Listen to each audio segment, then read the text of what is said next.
नमस्कार दोस्तों, स्वागत है आपका YouTube के नए चैनल टैक्स ऑफिसर में। मेरे प्यारे दोस्तों, QRMP स्कीम 1 जनवरी 2021 से लागू हो चुकी है और मेरे बहुत सारे टैक्स पेयर्स के सवाल आते हैं कि IFF फैसिलिटी के बारे में बताइए। जी हाँ, इनवॉइस फर्निशिंग फैसिलिटी 13 तारीख, सिर्फ 3 दिन बचे हैं आपके पास।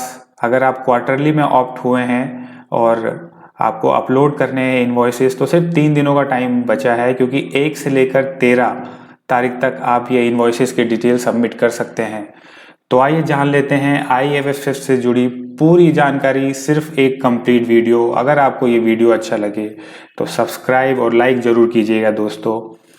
स्टार्ट करते हैं अपना वीडियो। सबसे पहले मोस्ट इम्पॉर्टेंट थिंग जो सारे टैक्स पेयर्स को पता होना चाहिए वो है कि इनवॉइस फर्निशिंग फैसिलिटी ऑप्शनल है।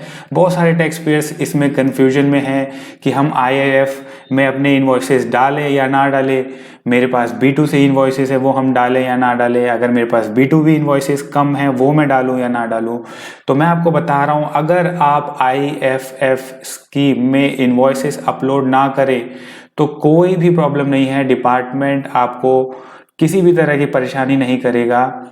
इसमें ख्याल रखनी बात यह है कि अगर आप अपने इनवॉइसेस B2B के अपलोड नहीं करते हैं शुरुआत के 2 महीने में यूजिंग IFF फैसिलिटी, तो आप उनको सारे के सारे इनवॉइसेस को आपको GSTR1 क्वार्टरली रिटर्न में सबमिट करना होगा।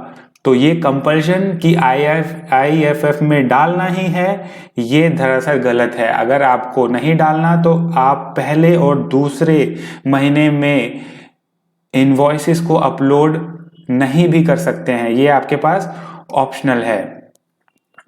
दूसरा, ये जानकारी टैक्स पेयर्स को होनी बहुत ज़रूरी है कि अगर GSTR1 और GSTR3 भी स्ट्रीमलाइन हो चुका था तो आखिर इसकी ज़रूरत क्यों पड़ी। जी हाँ मेरे प्यारे दोस्तों, इस फैसिलिटी से गवर्नमेंट ने एक बहुत ही अच्छा सॉल्यूशन निकाला है स्मॉल टैक्स पेयर्स के लिए। क्योंकि small tax payers monthly return file नहीं करते थे, क्वार्टरली रिटर्न फाइल करते थे, उसके वजह से जो बायर था वो अपना इनपुट क्रेडिट नहीं ले पाता था, जिसकी वजह से जो ये छोटे टैक्स पेयर्स थे ये अपना बिजनेस लॉस कर रहे थे। इसी को दूर करने के लिए गवर्नमेंट ने ये IFF फैसिलिटी लाई कि आप क्वार्टरली में हैं और अगर आप छोटे टैक्स पेयर हैं तो आप अपने इनवॉइसेस अपलोड कर दीजिए।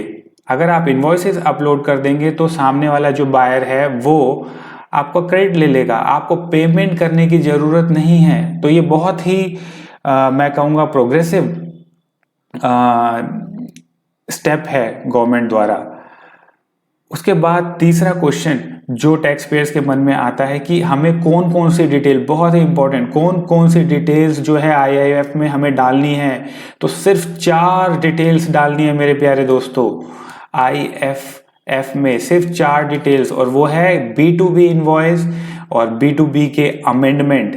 आप B2B के अमेंडमेंट भी इसमें डाल सकते हैं और B2B इनवॉइस डाल सकते हैं। मेरे प्यारे दोस्तों, B2C नहीं डालना है। जी हाँ, B2C के इनवॉइसेस इसमें नहीं डालने हैं। और दूसरा, आप डेबिट नोट और क्रेडिट नोट ये भी आप इसके अंदर डाल सकते हैं। तो टोटल आप 4 डिटेल्स इसके अंदर अपलोड कर सकते हैं। और सबसे इम्पोर्टेंट बात कि ये जो रिस्ट्रिक्शन है वो 50 लाख तक है। मेरे प्यारे दोस्तों, बहुत सारे टैक्स पेयर्स का क्वेश्चन यह है कि उनके इनवॉइसेस 50 लाख से ज़्यादा हो रहे हैं और वो क्वार्टरली स्कीम में हैं, तो क्या उन्हें डालने की ज़रूरत है या नहीं। तो इसके 2 रीज़न मैं आपको बता सकता हूँ। पहला, IF स्कीम ऑप्शनल है, आप अगर इनवॉइसेस ना भी डालें तो कोई प्रॉब्लम नहीं है। दूसरा, अगर आप डालते हैं, मान लीजिए आपके पास इनवॉइसेस जो हैं वो 58 लाख के इनवॉइसेस हैं, तो आप क्या करेंगे, 50 लाख के आप फर्स्ट मंथ में अपलोड कर देंगे यूजिंग IFF। बच गया 8 लाख। ये 8 लाख आप दिखाएंगे थर्ड मंथ में। जी हाँ, थर्ड मंथ में GSTR1 फाइल करते समय। हमें यह भी याद रखना है कि अगर आप पहले और दूसरे मंथ में जो इन्वॉइसेस आपने डाल दिए हैं यूजिंग IFF फैसिलिटी, वो इन्वॉइसेस हमें तीसरे मंथ में GSTR 1 में नहीं डालने हैं, बचे हुए इन्वॉइसेस डालने हैं। जी हाँ, और सबसे इम्पॉर्टेंट क्वेश्चन ये है कि इसका टाइमलाइन क्या होगा।